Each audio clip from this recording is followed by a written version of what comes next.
नमस्कार। स्वागत है आप सभी का एक बार फिर हमारे इस चैनल सुनो कहानी में। आइए आज आपको सुनाते हैं बड़ी अनोखी कहानी। जग में बैरी कोई नहीं, जग में बैरी कोई नहीं, जो मन शीतल होए। जग में बैरी कोई नहीं, जो मन शीतल होए।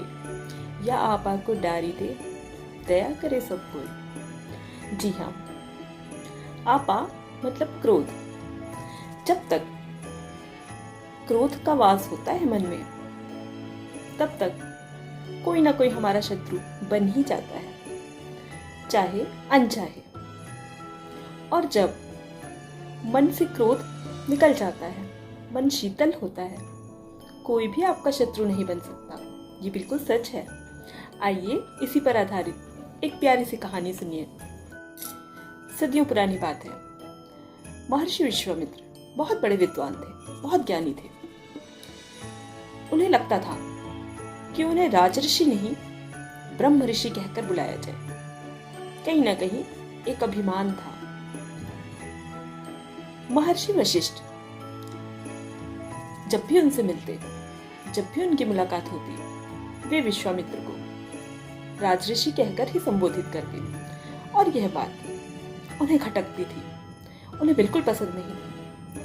वे मन ही मन बड़े क्रोधित होते जब भी सुनते उनके मुख से अपने लिए राजऋषि। उनका क्रोध इतना बढ़ गया कि उन्होंने ये तय कर लिया, क्यों ना महर्षि वशिष्ठ की हत्या कर दी जाए, और फिर उसके बाद मुझे राजऋषि बुलाने वाला कोई ना होगा, मैं ब्रह्म ऋषि ही कहलाऊंगा। बस क्रोध जो है उसने अपना भव्य रूप ले लिया था। एक बार वे महर्षि वशिष्ठ के आश्रम में चुपके से गए और एक पेड़ पर चढ़कर बैठ गए। वे प्रतीक्षा कर रहे थे कोई क्षण ऐसा मिले कि मैं ऋषिवर की हत्या कर दूं। महर्षि वशिष्ठ उसी पेड़ के नीचे अपने शिष्यों को शिक्षा दिया करते थे, लेकिन उस दिन किसी कारणवश उन्हें कुछ विलंब हो गया और शिक्षा का कार्य थोड़ा देर से शुरू हुआ। अंधियारा होने को आया, चांद निकल आया था। एक शिष्य ने कहा, गुरुवर, चांद कितना खूबसूरत लग रहा है ना, कितना शीतल है और उसकी रोशनी अद्भुत है। ऋषि ने कहा, हाँ, बहुत खूबसूरत है चांद, लेकिन अगर आप महर्षि विश्वामित्र को जानेंगे, उन्हें देखेंगे, उनका परिचय जानेंगे, तो उनके सामने यह चांद भी फीका लगेगा। बहुत गुणी है वो। तभी किसी शिष्य ने कहा, गुरुवर, हमने सुना है वो तो आपके शत्रु हैं और आप उनकी प्रशंसा कर रहे हैं।